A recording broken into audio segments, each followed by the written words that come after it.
The king dollar is losing its sheen. The US dollar has fallen below 97, the dollar index. It has been falling and it is the worst start of the year for dollar. In the first half of 2025, the US dollar fell more than 10% to 96 levels, and this is the worst first half for the dollar index in the last 50 years, meaning since 1973. And adding salt to this wound is that the other currencies are appreciating while the dollar is depreciating. The euro is up 12.5%, the Swiss franc is up 13.5%, Japan is up nearly 8%, and gold is also outperforming the US dollar, jumping 25%.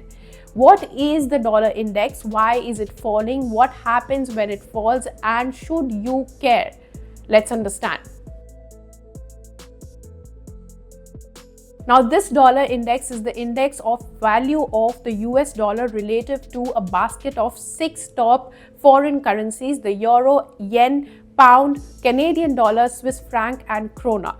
Now, usually if the dollar is below 100, the dollar index is below 100, it means that the dollar has weakened. Now, what does this fall mean, and why is the US dollar losing its sheen? A falling dollar in this case means investors are moving away from it. They are diversifying. They are cautious of the US dollar. Even the more riskier currencies have given double-digit gains, but the dollar index is falling. But what is the reason? It's the President Donald Trump, US President Donald Trump, and his policies. That's what the experts are saying. They say that his policies are creating uncertainty. Take tariffs, for example. He went back and forth on the tariffs on Canada, Mexico, and China. Now the world is waiting for the 9th of July when the reciprocal tariffs come into effect or not. Because who knows, it's Donald Trump. He can go all in or just chicken out anytime. Another reason is Trump's feud with the Federal Reserve. He has called out on the Federal Reserve for not cutting interest rates several times, calling the Fed chairman Jerome Powell to resign and giving him absurd names like Too Late Powell, Terrible Powell, and recently calling him a moron. Powell stays firm on his stance, though. He says that tariffs could cause certain amount of damage and the Federal Reserve will wait for more certainty. Trump wants to replace Powell, and he cannot do that unless he resigns or his term is over, which is in May 2026. So all he can do is attack him, and that's what he's doing.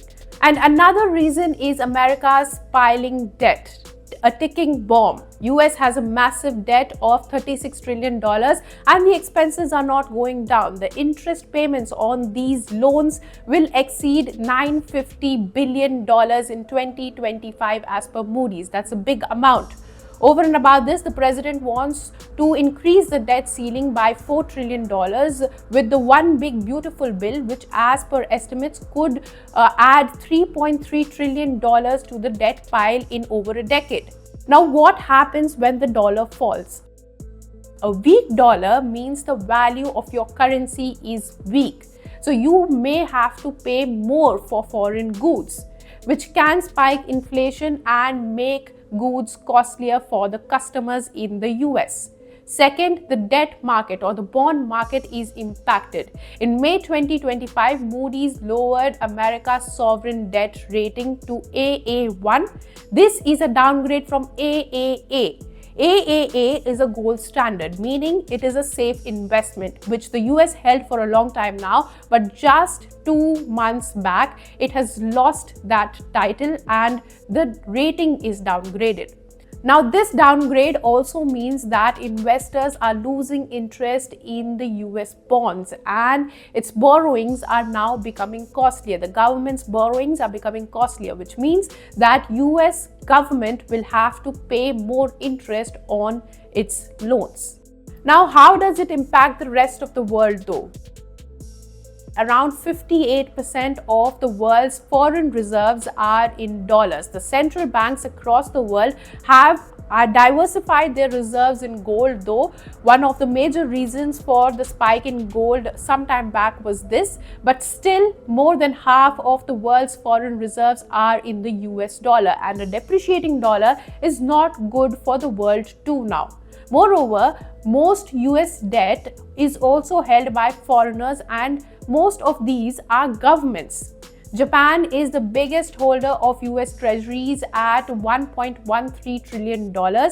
Second is UK and third is China. These are the governments holding US treasuries. Now, the yields on these bonds are rising, which means that this bond is becoming riskier. So what do you need to watch out for now?